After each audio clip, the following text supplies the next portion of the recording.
ગમે એટલી વિશ્વગુરુ બનવાની વાત કરીએ, ગમે એટલી વિકાસની વાત કરીએ, પરંતુ રાજ્યના જે ગામડાઓ છે અને છેવાડાના પ્રદેશ છે જ્યાંથી જે વિકાસના દ્રશ્યો સામે આવે છે, શિક્ષણ અને કહેવાય છે કે પ્રાથમિક જરૂરિયાતો છે એ પણ લોકો સુધી નથી પહોંચતી, ત્યારે એ સવાલ થાય કે ગુજરાત સરકાર ભલે ગમે એટલા દાવાઓ કરે, ભણશે ગુજરાતના, રમશે ગુજરાતના, પરંતુ વાસ્તવિકતા કંઈક અલગ છે। નમસ્કાર, BS9 ટીવી ન્યૂઝમાં આપની સાથે હું ભગવતી વિશાવડિયા। છેલ્લા ઘણા સમયથી જોઈએ છે કે શિક્ષણ ક્ષેત્રે અનેક એવા છબરડાઓ સામે આવે છે। શિક્ષણની જે સ્થિતિ છે તેના દ્રશ્યો પણ સામે આવે છે કે શિક્ષકો છે ત્યાં વિદ્યાર્થીઓ નથી, વિદ્યાર્થીઓ અને શિક્ષકો છે તો સ્કૂલ નથી, અને આવી અનેક પરિસ્થિતિ, અનેક સમસ્યાઓથી હાલ છે શિક્ષણ વિભાગ છે તે કહેવાય છે કે ચર્ચાના દાયરામાં આવે છે। અને આ બધાની વચ્ચે ફરી એક વખત આવ્યું છે, કારણ કે ગુજરાત સરકાર ભણશે ગુજરાત, રમશે ગુજરાતના ગમે તેટલા સ્લોગન આપે, પરંતુ અમરેલી જિલ્લાના જે સાવરકુંડલા નજીક આવેલી હાથરસીણી સીમસાડાના 50 થી વધુ વિદ્યાર્થીઓ છે તેને શિક્ષણ મેળવવું એક મોટો પડકાર બની ગયો છે।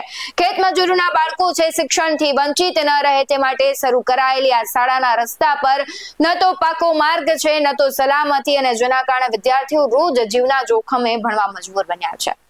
બાલવાટિકાથી ધોરણ 7 સુધીનો અભ્યાસ આપતી આ સીમસાડા છે અને ત્યાં સુધી પહોંચવા માટે બાળકોને ભારે હાલાકીનો સામનો કરવો પડી રહ્યો છે। વિદ્યાર્થીઓને રોજ ગંદા પાણીના વહેણ અને કાદવ કીચડના સામ્રાજ્યમાંથી પગપાળા ચાલીને પસાર થવું પડે છે, અને એક વેત જેટલો પગ ખૂપી જાય તેટલા કીચડમાંથી બાળકો પસાર થઈ રહ્યા છે। ચોમાસામાં અને વરસાદ બાદ આ વોકડામાંથી પસાર થવું અકસ્માતને આમંત્રણ આપે એવું છે, અને ખાસ કરીને આ જે સીમસાડા છે ત્યાં જંગલ જેવા ગાઢ અને ગીચવાળી વિસ્તાર પણ છે, એટલે 4 થી 5 કિલોમીટર પગપાળા ચાલીને આવતા નાના ભૂલકાઓ છે તેને સિંહ અને દીપડા જેવા વન્ય પ્રાણીઓના ભયનો થાર તળે શિક્ષણના પાઠ ભણવા પડે છે। વિદ્યાર્થીઓએ પોતાએ જ વ્યથા વ્યક્ત કરતા જણાવ્યું હતું કે વેરાણ વગડો અને ગીચ જાડીવાળા સાંકડી ગલીમાંથી પસાર થતા તેમને સતત ભય રહે છે। બાળકોની તંત્રને તો કોઈ ચિંતા હોય તેવું લાગી નથી રહ્યું, પરંતુ શિક્ષકોમાં ક્યાંક માનવતા દેખાય છે। જ્યારે શાળા છૂટે છે ત્યારે વન્ય પ્રાણીઓના ભયને કારણે શિક્ષકો જ રક્ષક બને છે। શિક્ષકો પોતાની કારમાં 5 થી 7 અને બાઇકમાં 2 થી 3 વિદ્યાર્થીઓને બેસાડીને તેમના ઘર સુધી પહોંચાડવાની માનવતા રાખે છે, અને છેલ્લા કેટલાય વર્ષોથી આ સમસ્યા યથાવત છે, છતાં તંત્રના પેટનું પાણી હલતું નથી। આટલા વર્ષો સુધી બેદરકારી દાખવ્યા બાદ હવે શિક્ષણ વિભાગના ટીપીઓએ આખરે સ્વીકાર્યું છે કે શાળાએ પહોંચવા માટે રોડ રસ્તો જ નથી। ટીપીઓએ હૈયા ધારણા આપી છે કે શિક્ષણ વિભાગ હવે આરએનબી અને તાલુકા પંચાયતના અધિકારીઓ સાથે મળીને આ રસ્તા બને તે માટે જિલ્લા કક્ષાએ કાર્યવાહી કરશે। બાળક સહિતનાની જે પ્રતિક્રિયાઓ આવી છે, વ્યથા જણાવી છે, તેના પર નજર કરીએ। મારું નામ મિલન છે, હું ધોરણ 5 માં ભણું છું। હું સાવરકુંડલાથી આયા સીમશાળામાં હાથણી રોડેથી આયા સીમશાળામાં ભણવા આવું છું।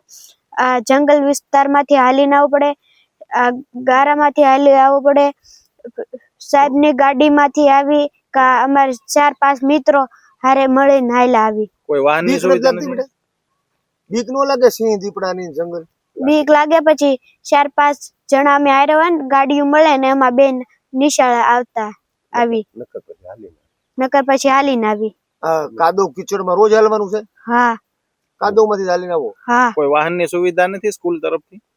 સાહેબની મળે તો એને હારે વહી જાવી, નકર પછી ન મળે હાલીને વહી જાવી। મારું નામ મીરા છે, હું ધોરણ 2 માં ભણું છું।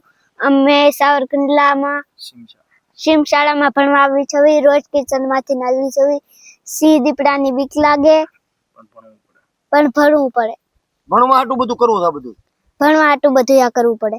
મારું નામ જનક છે, હું ધોરણ 4 માં ભણું છું। અને અમે કાયમ અમારા ગારામાંથી નાલવાનું હોય છે ને, સિંહ દીપડા રખડતું હોય, કારક અવાજ આવે ને તેમાં આંગળા પકડીને હારે હાલ્યા જ આવી છે।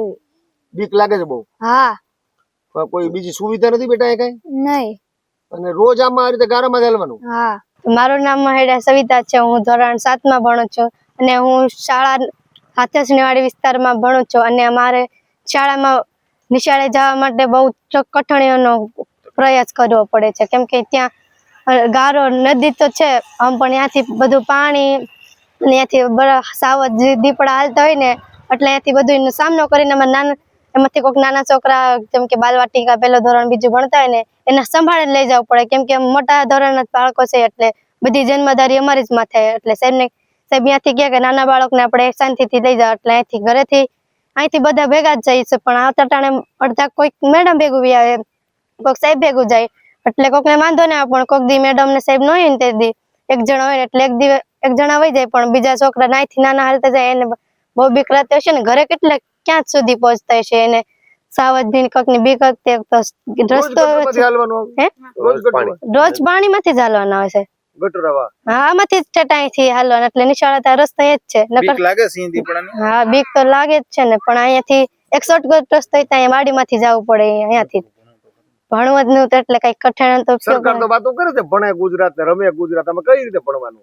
તે પણ ભણવું તો પડે, ભણવાનું તો આપણું કામ જ છે કે ભણી ગણી આપણે કઈક મોટા થવું જોઈએ, કેમ કે આપણા મમ્મી પપ્પા મજૂરી કરે છે, ખેતી કામ કરે છે, એટલે આપણા મમ્મી પપ્પા આપણને કેટલી મહેનત નિશાળે મોકલે છે, તે આવી પરિસ્થિતિમાં આપણે કઈક મમ્મી પપ્પાનો કઈક સહારો બન્યો એટલે મોટા થઈને કઈક બનીએ તો આપણા મમ્મી પપ્પા ખુશ થાય કે મારો છોકરો કે છોકરી ભણીને અહીંયા થાય છે કે ન મોટી થઈને આ કઈક બનશે એટલે મારો સહારો બનશે. એટલા માટે ઘણી બધી મુશ્કેલીઓનો સામનો કરીને અહીંયા નિશાળેથી અમારે ઘર સુધી પહોંચવું કે ઘરથી અહીંયા નિશાળે પહોંચવું, એને કેટલી બધી કઠણાઈઓને અમે અહીંયા ઉપયોગ કરવો પડે છે અહીંથી.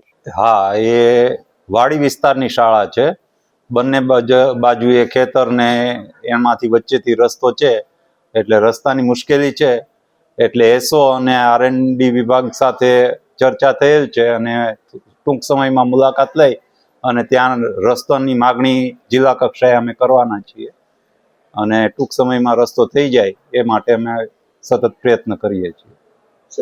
આટલા વર્ષોથી આ રીતની આખી શાળા છે, કેમ જરૂરી ધ્યાન ન ગયું તંત્રનું? એ વાડી વિસ્તારની છે એટલે એટલું ધ્યાન નહોતું ગયું, પણ હમણાં મેં શાળાની મુલાકાત લીધેલી છે, રસ્તો જોયો છે. રસ્તો જે ચોમાસામાં બહુ ખરાબ થઈ જાય છે કેમ કે બંને બાજુ ખેતર છે, વચ્ચેથી પાણીનું વહેણ છે, એટલે પાણી ભરાઈ જાય તો આવવા જવાની મુશ્કેલી થાય છે, પણ અમે સત્વરે એ માર્ગ બનાવવા માટે પ્રયત્નો કરીશું. જ્યાં વિદ્યાર્થીઓ જીવના જોખમે ગટરના ગંદા પાણી જેવા ભણવાથી પસાર થઈને ભણવા મજબૂર, ત્યાં રાજ્ય સરકારના ભણશે ગુજરાત અને શિક્ષણ મેળવવું અધિકાર છે જેવા સ્લોગનોની વાસ્તવિકતા પર મોટો પ્રશ્નાર્થ લાગ્યો છે. બાળકોના જીવ જોખમમાં મૂકનારી આ પરિસ્થિતિ પર તંત્ર ક્યારે જાગશે અને ક્યારે બાળકોને સલામત રસ્તો મળશે તે જોવું રહ્યું. હવે તો નવા શિક્ષણ મંત્રી પણ આવ્યા છે, કારણ કે પહેલા જે શિક્ષણ મંત્રી હતા તેના પર અનેક લોકોને ફરિયાદ હતી, મુખ્યમંત્રી અવારનવાર ટકોર કરતા હતા, પરંતુ પરિસ્થિતિ કશી બદલાઈ નહીં એટલે તેમને બદલી દેવા પડ્યા. પરંતુ હવે મહિલા શિક્ષણ મંત્રી આવ્યા છે, જોવું રહ્યું કે રીવાબા છે કેટલો ફેરફાર લાવે, અને ખાસ કરીને જવાબદારોને કહેવું છે કે જો તમારા બાળકો છે સારી સારી યુનિવર્સિટીમાં ભણે છે, સારી સ્કૂલોમાં ભણે છે, તો પછી આજે કહેવાય છે કે જેને નથી પહોંચી શકાતું, જેની આર્થિક સદ્ધરતા એટલી નથી, એ બાળકોને સરકાર જે વ્યવસ્થા આપે છે તો તેના ભાગરૂપે જે તમારે વ્યવસ્થા કરવાની છે તો કરો. ક્યાંક છે જવાબદારોની આળસ છે, તેને લઈને આવી પરિસ્થિતિ સર્જાતી હોય છે. હવે જોવું રહ્યું કે આ બાળકોના ભવિષ્યનું શું થાય, કારણ કે તેઓ પોતે એક પહેલ તો કરી રહ્યા છે, સંઘર્ષ સાથે શિક્ષણ મેળવવાનો પ્રયત્ન તો કરી રહ્યા છે, પરંતુ તંત્ર છે ક્યારે જાગશે અને કહેવાય છે કે ક્યારે બદલાશે દ્રશ્યો કે એ બાળકોને છે પોતાના ભવિષ્ય માટે એ કીચડમાંથી જવું પડે, એક ભયના ઉથાર નીચે જીવવું પડે. તમને શું લાગી રહ્યું છે કમેન્ટ બોક્સમાં જરૂરથી જણાવજો. બાકી આવા જ બધું અહેવાલો સાથે ફરી મળતા રહીશું. તમે અમારી YouTube ચેનલને સબસ્ક્રાઇબ કરવાનું, અમને Facebook અને Instagram પર ફોલો કરવાનું ભૂલશો નહીં. બાકી અવનવી અપડેટ્સ મેળવવા માટે આપ જોતા રહો BS9 TV ન્યૂઝ. નમસ્કાર.